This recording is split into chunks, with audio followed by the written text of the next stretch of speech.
Hello, hello, bonjour à tous et bienvenue sur la chaîne de Blablamélie. On se retrouve aujourd'hui pour une vidéo où on va parler un petit peu de tuto. Donc si ça vous intéresse, restez par ici et c'est parti.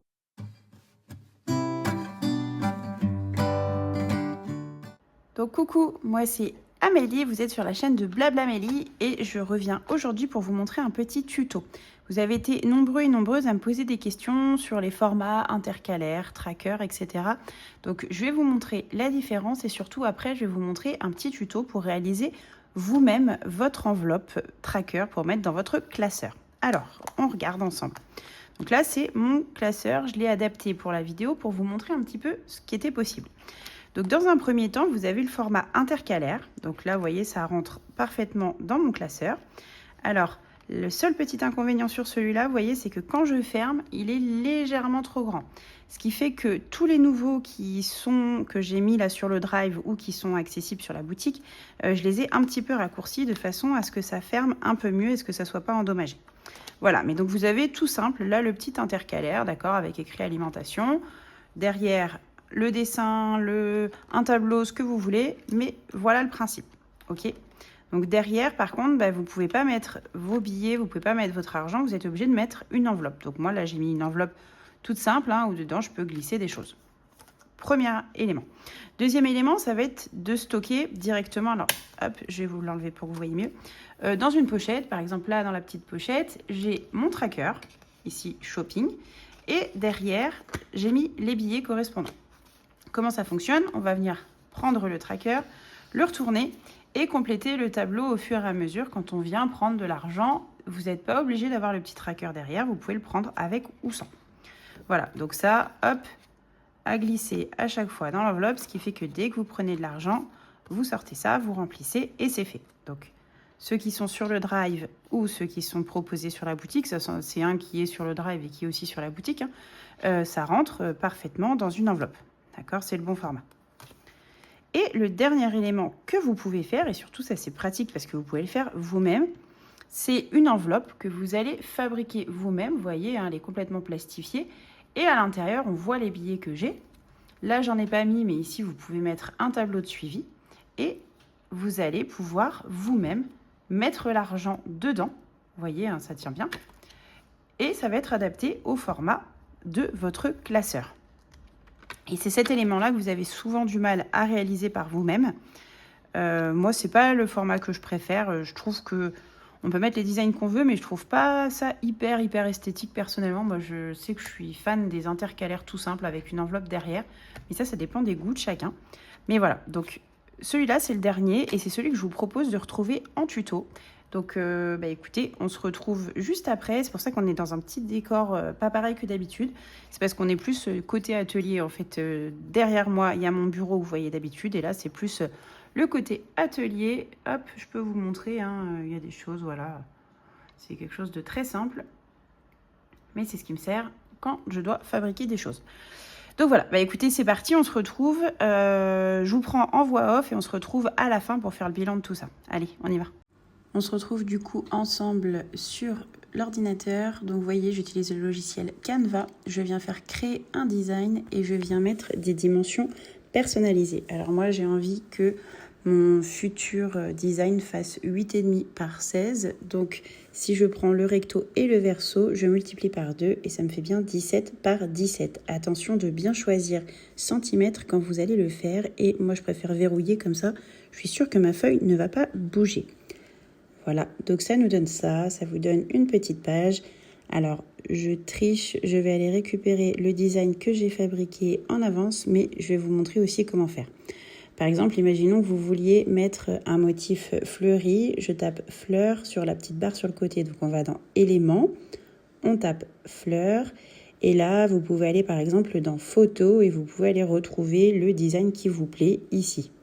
Vous pouvez aussi aller chercher des designs sur Pinterest, ça marche très bien.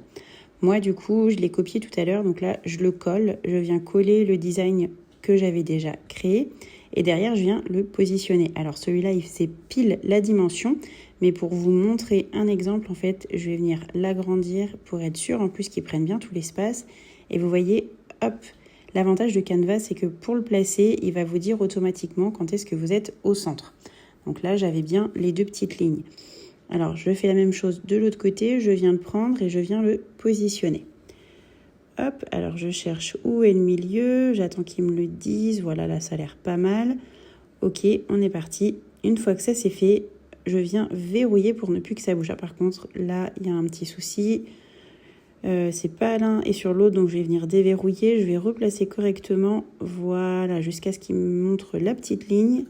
Là, je l'ai bien pour ce côté-là. Ça y est, j'arrive à la trouver pour l'autre côté. Donc maintenant, je fais verrouiller. Comme ça, ce qui fait que votre design de fond ne peut plus bouger. Donc, clic droit, verrouiller. Pour être sûr de plier au bon endroit, moi, ce que je vous conseille, c'est d'ajouter un petit trait. Donc, vous allez sur le côté dans éléments et vous venez taper trait. J'en prends un tout simple. Là, celui que j'ai sous la main. Et je viens surtout lui mettre en épaisseur 1 pour pas qu'il soit trop épais après.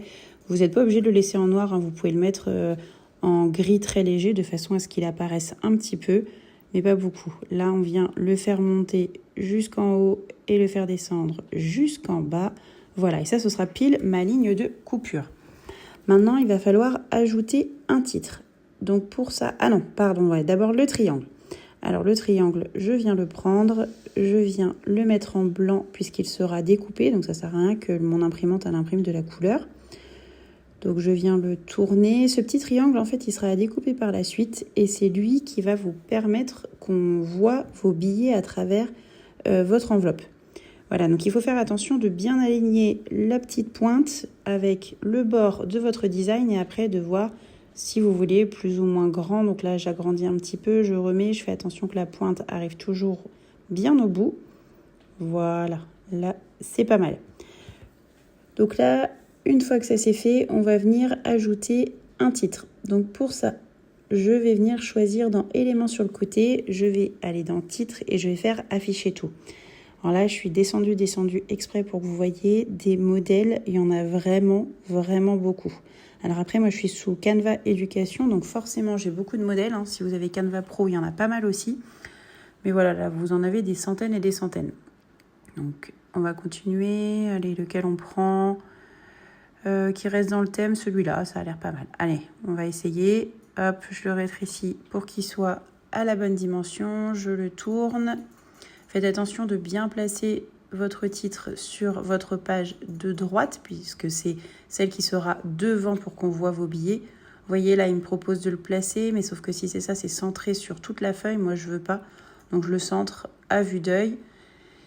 Et derrière, je vais venir rajouter un texte de façon à pouvoir mettre le texte de mon enveloppe, enfin le titre de mon enveloppe. Donc ici, on va faire, allez, une petite enveloppe qui va s'appeler sortie. Je viens agrandir ma police. Voilà. Et j'aime pas du tout la police, donc je viens en chercher une autre que j'utilise assez régulièrement. Je tourne pour mettre dessus. Voilà. Je l'attrape, je le glisse. Bon, vous voyez, il y a toujours les petits alignements. Donc là, je peux le lâcher, il est bon. Alors par contre, je ne sais pas ce que vous en pensez, mais je trouve que ça se voit pas vraiment. Donc, je vais venir le prendre, je vais le supprimer et je vais aller mettre un autre titre. Donc, on repart dans éléments, titre. Là, j'ai toute ma liste. Je ne sais pas trop quoi prendre. Allez, on va repartir au début. Et on va essayer d'en choisir un tout simple pour la vidéo. Je vais prendre celui-là. Comme ça, vous allez pouvoir voir en même temps qu'on peut tout modifier. Donc là, je le prends, je le tourne. Je le mets au bon endroit. Il me propose tout seul d'aligner par rapport à mon texte. Donc ça, c'est bien. Et maintenant, si comme moi, vous avez par exemple un design en noir et blanc et que vous ne voulez pas les couleurs, sachez que vous pouvez tout changer. Vous voyez, au-dessus, là, je vais dans les couleurs des étoiles. Je les mets en noir. Les couleurs de l'espèce de petit fond, moi, je vais changer. Je vais venir les mettre en blanc. Ouais, ça rend pas mal. Non, gris, ce serait mieux. Et les étoiles, pareil, je trouve que ça fait un peu sombre. Donc, je vais venir les mettre en gris.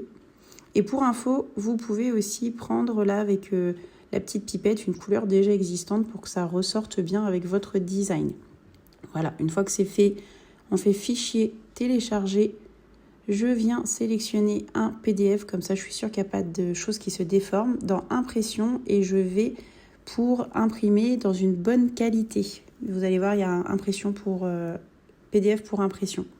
Donc voilà, vous sélectionnez, il faut attendre un petit peu. On va venir enregistrer et on attend. Et voilà, en fait, mon PDF s'est créé et là, je vais pouvoir venir imprimer ça. Alors, vous faites attention, vous voyez, là, je vais faire fichier imprimer. Il faut toujours imprimer à la taille réelle. Ne choisissez pas ajuster, etc. Faites attention à ça. Voilà, alors du coup, on se retrouve. Là, j'ai imprimé ma feuille. Ça donne ça, voilà.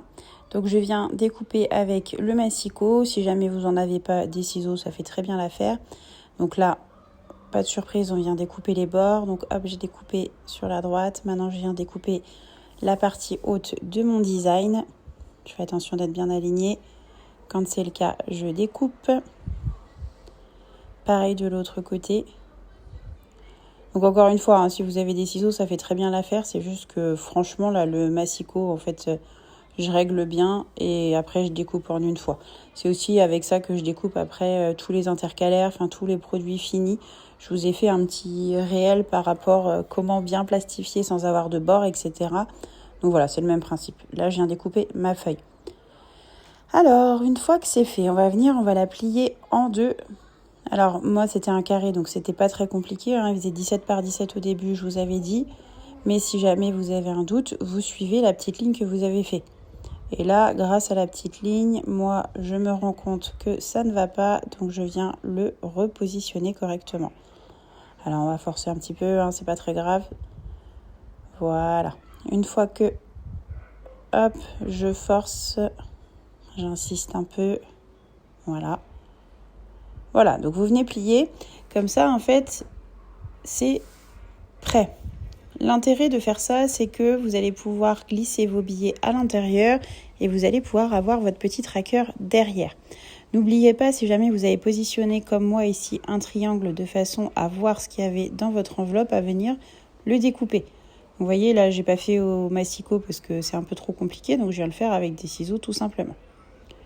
Voilà, là, c'est pas mal. Une fois que ça, c'est fait, vous allez venir prendre votre feuille à plastifier. Alors, moi, je les avais déjà découpées avant la vidéo, mais vous venez ici, vous prenez déjà 2 petites feuilles pile au format de votre feuille. Alors, vous voyez, là, il y a une partie brillante, une partie mate.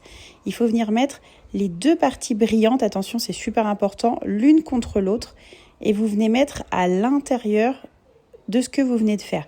Vous voyez, c'est pile les bonnes dimensions en largeur, en hauteur. Donc moi, j'avais découpé 2 rectangles de 8,5 par 17. Donc 8,5 de large par 17 de haut.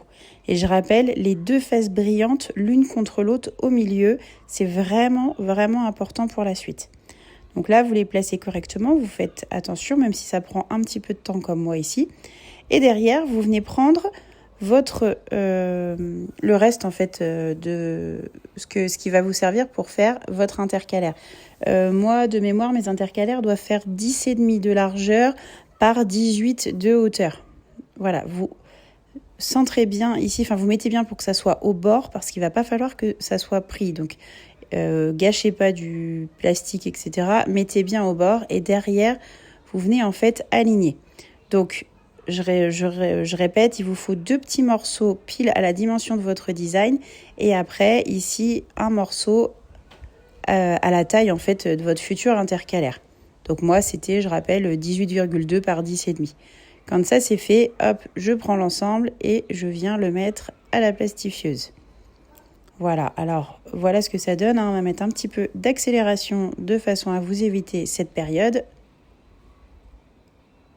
Voilà, quand ça ressort déjà, plastifiez une fois. Alors, moi, je trouve que c'est solide. Vous voyez, ça peut s'ouvrir, mais je ne vais pas trop forcer.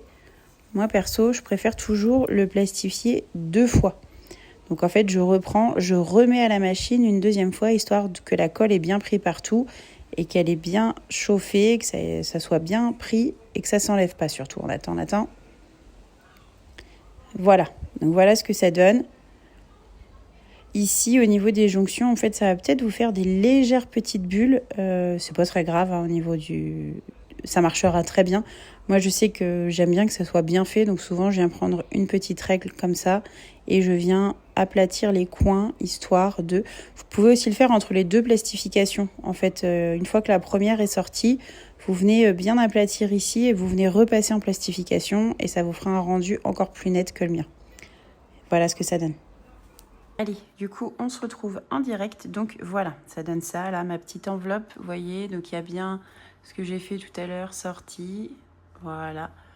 De l'autre côté, pareil. Alors, n'hésitez pas, hein, comme je vous l'ai dit, à mettre un petit tableau de suivi ici. Moi, je n'ai pas pensé à le faire tout à l'heure, donc c'est sorti sans.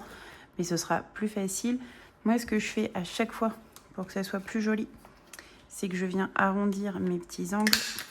Hop, donc c'est bien pour ça d'attendre que ça soit bien froid. Là, ça ne l'était pas trop, donc c'est pas grave. Hein. Hop, c'est ce que je fais aussi quand je vous l'ai fait sur la boutique. Alors là, c'est pas très grave.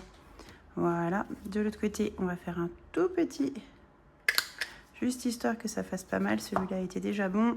Alors moi, j'aime beaucoup quand c'est parfait. Là, c'est pas tout bien, tout bien. Je viens repasser un tout petit coup. Hop là. Voilà, histoire que ça soit pile poil sur le bord. Et donc là, vous voyez, on est bon, c'est percé. Là, ok.